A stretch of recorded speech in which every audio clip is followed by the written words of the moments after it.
শীতকাল মানেই পিঠে পুলি, আর দেখতে দেখতে পৌষ পার্বণটাও চলে আসলো। বাবা আমাকে বারণ করেছিল যে তোকে নারকেলটা কাটতে হবে না, তো আমি কথা শুনিনি।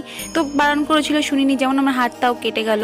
তো বেশি কিছু হয়নি। তো তারপর নারকেল ফাটিয়ে জলটা বার করে নিলাম আমি। একটা নারকেলের জল ছিল আর একটা নারকেলের জল ছিল না, কাটতে কি ধপাস করে পড়ে গেল।